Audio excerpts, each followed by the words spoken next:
اور کراچی انہیں لگتا ہے کہ کراچی ایک سافٹ ٹارگٹ ہو سکتا ہے.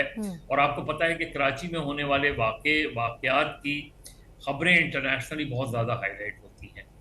تو میرا خیال ہے کہ یہ ہمارے لیے ایک ویک اپ کال بھی ہے. ہم نے اس سے پہلے دیکھا کراچی میں مدرسہ وہ چائنیز والا وہ واقعہ بھی ہوا، لیکن اس میں آپ کو پتہ ہے کہ بلوچ جو تھے وہ دہشت گرد گروپ جو ہیں وہ ملوث تھے اور وہ بلوچ سائڈ سے تھا. یہ جماعت الاحرار وغیرہ کی پریزنس کراچی میں اتنی پہلے نظر نہیں آئی جتنی یہ اب انہوں نے اتنا بڑا واقعہ کیا. دیکھیے مزمل، یہ بہت سے گروپس ہیں اس میں، جند اللہ بھی ہے اس میں، ٹی ٹی پی بھی ہے، اور بھی کئی گروپس ہیں اس میں. اور جو سیکورٹی ذرائع کہتے ہیں وہ بعض اوقات ان لوگوں کے آپس میں رابطے بھی رہتے ہیں ان لوگوں کے گروپس کے، اس کے باوجود کہ ان کے بالکل مقاصد مختلف ہوتے ہیں اس میں، لیکن ایک دوسرے کو یہ فیسیلیٹیٹ بھی کرتے رہتے ہیں اس طرح کے. تو ہمیں ہر سچویشن کے لیے تیار رہنا پڑے گا. بدقسمتی کیا ہے؟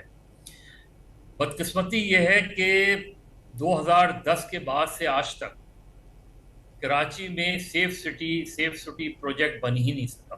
اب انہوں نے کچھ 1 سال پہلے یہ سلسلہ شروع کیا. 2010 آپ سوچیں جب لاہور اور اسلام آباد میں سیف سٹی پروجیکٹس لگ چکے تھے، اسی کے ساتھ کراچی میں بھی کام شروع ہوا تھا. لیکن آج 2026 ہو گئی ہے اور ابھی ہم اس شہر میں، جس شہر میں ہزاروں کے قریب کیمرے لگنے چاہیے، وہاں مشکل سے ہم شاید 1500 لگانے میں، شاید اس سے بھی کم لگانے میں اب تک، اور وہ بھی ابھی تک پراپر ہمارا سیٹ اپ بنا ہی نہیں ہے. جس شہر کی آبادی 3-3.5 کروڑ ہو، جس شہر میں اس طرح کے واقعات ہوں، جس شہر میں اس طرح کے سلیپر سیلز رہے ہوں، تو یہ وقتی طور پہ یہ جو بھی ٹیرر گروپس ہیں، یہ جب دیکھتے ہیں کہ کسی شہر میں بہت زیادہ ایکسٹراڈنری سیکیورٹی وہ ہو گئی ہے، بیف اپ ہو گئی ہے، تو وہ کہیں اور موو کر جاتے ہیں. لیکن ان کا ٹارگٹ یہی رہتا ہے. تو کراچی ہمیشہ سے ایک ٹارگیٹڈ شہر رہا ہے، کیونکہ کراچی میں ہونے والے واقعات کی خبریں، اور آپ کو پتہ ہے کہ جو بھی ٹیرر گروپس ہیں ان کا ایک مقصد یہ بھی ہوتا ہے کہ ان کے جو واقعات ہو اس کو انٹرنیشنل جو ہے وہ ہائپ ملے، کوریج ملے. تو میرا خیال ہے یہ اب ہمیں بہت زیادہ اسپیڈ اپ کرنا پڑے گا اپنی سیف سٹی کے معاملات کو، سیکورٹی کے معاملات کو، کیونکہ بہرحال اب لگتا یہ ہے کہ کراچی جو ہے دوبارہ خطرات کی لپیٹ میں آ رہا ہے. بڑا کمپیریزن ہوتا ہے پنجاب اور سندھ کی صوبائی حکومتوں کی کارکردگی کا.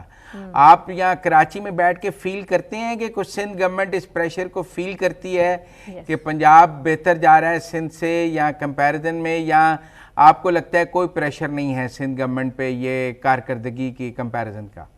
نہیں، بالکل پریشر ہے، نظر آتا ہے. خود سندھ کے لوگ جب پنجاب جاتے ہیں انہیں ایک واضح فرق بھی نظر آتا ہے. اس میں کوئی ہوگی، پنجاب میں اپنی پرابلمز اور بھی بہت ہوں گی، اس میں کوئی شک نہیں ہے، لیکن ایک جو ویزیبل چیز نظر آتی ہے، جو ولنریبل چیز نظر آتی ہے، اور صرف پنجاب کے لاہور ہی کو نہ دیکھ لیں ہم، بلکہ ایون اب تو جو میں لاسٹ ٹائم لاہور بھی گیا تھا، کچھ دوسرے شہروں میں بھی چکر لگا تھا، تو اس سے اندازہ ہوتا ہے کہ چیزیں وہاں ڈیولپمنٹ ورک ہو رہا ہے. کرپشن کمیشن یہ ہر جگہ چلتا ہے، یہاں بھی چلتا ہوگا، لیکن یہاں جو صورتحال ہے اس میں، اور ہمارے یہاں کے دوست ناراض ہو جاتے ہیں یہ بات جب میں کہتا ہوں کہ ایک پروجیکٹ جس کو ہم بہت اچھا پروجیکٹ اگر آپ دیکھیں، اچھی سڑک نکلی ہے شارع بھٹو، لیکن جب میں یہ دیکھتا ہوں کہ شارع بھٹو جب شروع ہوئی تھی اس وقت اس کی کاسٹ 28 ارب تھی، اور اب جب یہ پروجیکٹ ابھی بھی 100% کمپلیٹ نہیں ہے تو اس کی کاسٹ 64 ارب روپے ہو گئی ہے.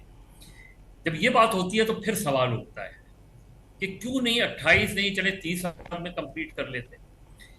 آلموسٹ 100% ڈبل جب چیز ہوتی ہے تو پھر یہ سوال سیریس سوال ہے کہ بھائی اس کی کوئی جسٹیفیکیشن ہے؟ 28 ارب کا پروجیکٹ 64 ارب میں ہو. اسی طرح K4 لے لیں، اس کی انیشل کاسٹ کیا تھی اور اب کاسٹ کیا ہے. آپ BRT لے لیں، یونیورسٹی روڈ لے لیں، انیشل کاسٹ کیا تھی اور اب کاسٹ کیا ہے. اس سے پھر کرپشن اور کمیشن بھی پر سوال اٹھتے ہیں. اور ابھی آپ نے دیکھا کہ ریسنٹلی ایک پروجیکٹ ڈائریکٹر کو جب گرفتار کیا گیا تھا، اس پہ کتنے سنجیدہ سوالات ہوئے تھے. حالانکہ میرے لحاظ سے اس کا ہونا کچھ بھی نہیں ہے، الٹیمیٹلی ایک وائٹ واش ہی ہوگا. لیکن یہ جب چیزیں ہوتی ہیں تو پھر لوگوں کی چیخیں نکلتی کوئی ہیں. اس شہر میں نہ پینے کا صاف پانی ہے، پانی آپ کو ٹینکر سے لینا پڑتا ہے، بجلی آپ کو محنت سماجت کر کے لینی پڑتی ہے، بالکل. سڑکیں ٹوٹی رہتی ہیں. یہ صرف بڑی سڑکوں پہ توجہ دیتے ہیں، گلی کوچوں میں چلے جائیں تو آپ کو ایک جہنم نظر آتا ہے اس میں. ڈکیتی کی وارداتیں جس عروج پر ہیں. جی کیا کہہ رہی؟ ڈکیتی کی وارداتیں، اسٹریٹ کرائم بھی بہت اسٹریٹ زیادہ. کرائم. دیکھیں مزمل، ایک 3-3.5 کروڑ کے شہر میں میں یہ ایکسپیکٹ کرتا ہوں کہ اس طرح کے کرائمز کو روکنا بہت بہت ہی مشکل ہوتا ہے. پرابلم کہاں ہے ہماری؟ اب آپ سوچیں، میں پچھلے ہفتے ویسے ہی کسی کام سے کراچی سینٹرل جیل گیا اور وہاں کا میں نے کچھ ڈیٹا کلیکٹ کیا. تو آپ تصور کریں کہ اس جیل کی کیپیسٹی ہے 2400 اور ادھر جو پرزنرز ہیں وہ 8,500 ہیں، جن میں سے 7,000 سے زیادہ لوگ جو ہیں وہ انڈر ٹرائل پرزنرز ہیں.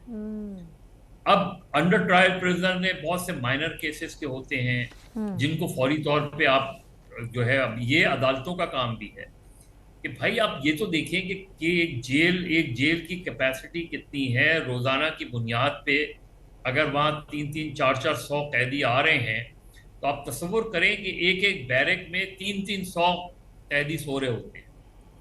ٹھیک ہے. ہاں، اگر ان میں سے کوئی قیدی جو ہے وہ کوئی ایکسٹرا پیسے دے دے تو اس کو شاید کوئی اچھی بہتر جگہ مل سکتی.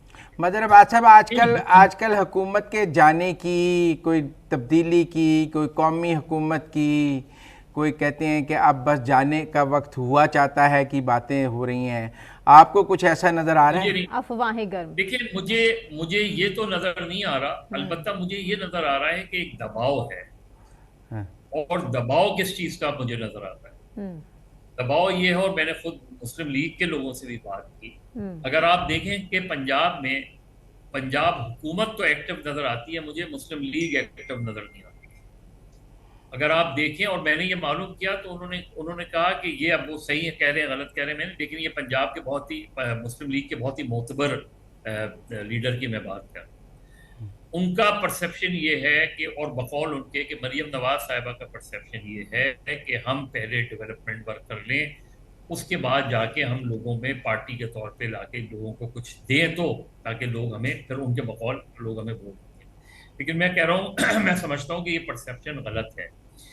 مسلم لیگ کو آپ کوئی پارٹی جو ہے، اگر پارٹی ایکٹیو نہیں ہے اور at the end of the day جا کے پارٹی ایکٹیو ہوتی ہے تو شاید آپ پیچھے رہ جائیں گے.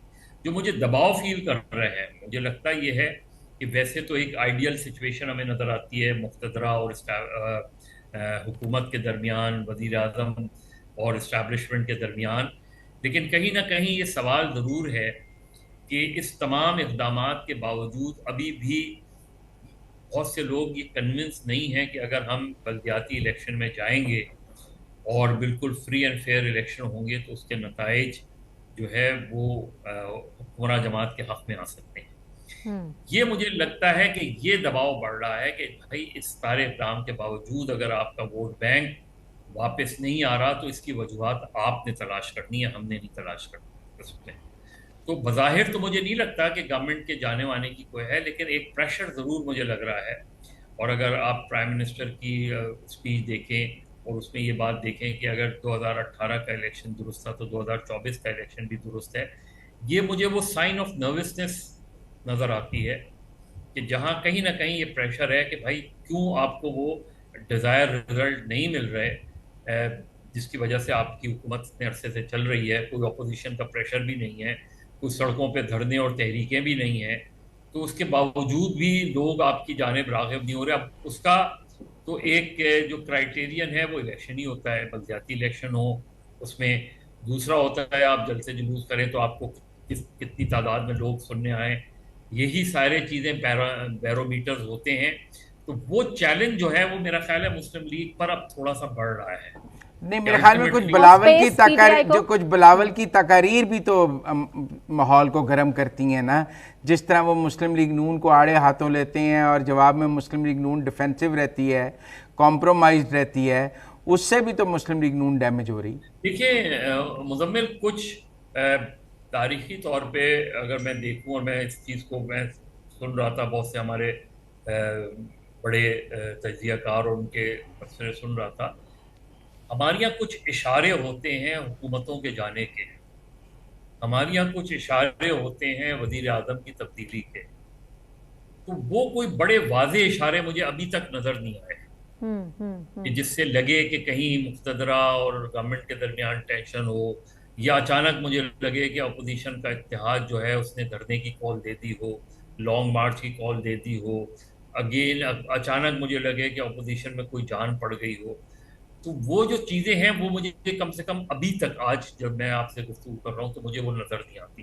لیکن جو چیز مجھے نظر آتی ہے بڑی واضح طور پہ وہ یہ ہے کہ مسلم لیگ نون خاص طور پہ پنجاب میں تمام تر حکومت کی کارکردگی اور مریم نواز کی محنت کے باوجود مسلم لیگ نون کا جو ووٹر ہے یا پنجاب میں جو ووٹر ہے وہ ابھی بھی مجھے لگتا نہیں کہ وہ بہت بڑی تعداد میں جو ہے مسلم لیگ نون کی طرف واقف دوبارہ راغب ہوا ہے. اس کا ٹیسٹ تو بلدیاتی الیکشن ہی ہو سکتے ہیں. لیکن سارے ضمنی انتخابات تو نون لیگ نے جیتے ہیں، 100% ضمنی انتخابات جیتے ہیں. میں آپ کو پھر بات کروں، دیکھیے ضمنی الیکشن نارملی، حالانکہ 2021 میں بالکل اس سے الٹ ہوا تھا، اسی وجہ سے مجھے ہمیشہ 2022 کی ووٹ آف نو کانفیڈنس کی سمجھ نہیں آتی، کیونکہ 2021 میں عمران خان کی حکومت ہر دوسرا ضمنی الیکشن ہار رہی تھی. لیکن روایتی طور پہ اگر ہم دیکھیں تو روایتی طور پہ حکمراں جماعت ضمنی الیکشن جیتتی رہتی ہے. اس میں پھر کہوں گا کہ ضمنی الیکشن اگین بیرومیٹر نہیں ہوتے. بلدیاتی الیکشن کا کینوس بہت بڑا ہوتا ہے. بلدیاتی الیکشن گراس روٹ لیول کے الیکشن ہوتے ہیں، اس لیے بلدیاتی اور مسلم لیگ نون تو پیداوار ہی بلدیاتی نظام کی ہے.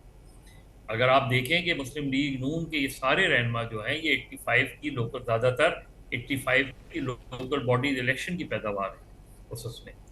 اور مسلم لیگ کا روایتی طور پہ ایون 2016 میں جب نواز شریف صاحب کی ڈسکوالیفیکیشن، اس کے باوجود بھی مسلم لیگ نے بلدیاتی الیکشن جیتے تھے. تو آج مسلم لیگ نون کو یہ کیوں ضرورت پڑ رہی ہے کہ پنجاب کے بلدیاتی نظام میں آپ کونسلر کی سطح پہ غیر جماعتی انتخابات کرانے جا رہے ہیں، اور پھر 1 مہینے کے اندر جو آزاد کونسلر ہیں وہ اپنی پارٹی چن سکتے ہیں. اب اس سے آپ کو کیا تاثر ملتا ہے؟ ماں سوائے اس کے کہ ابھی بھی مسلم لیگ نون پوری طریقے سے پر اعتماد نہیں ہے کہ انہیں وہ ڈیزائر ریزلٹس ملے گی. یہ میری صرف وہ ہے کہ یہاں مجھے لگتا ہے کہ پارٹی ایک دباؤ میں نظر آتی ہے مجھے، ورنہ مجھے وفاق کی سطح پہ کوئی بہت ایسے اشارے نہیں مل رہے جس کی بنا پہ میں یہ کہہ سکوں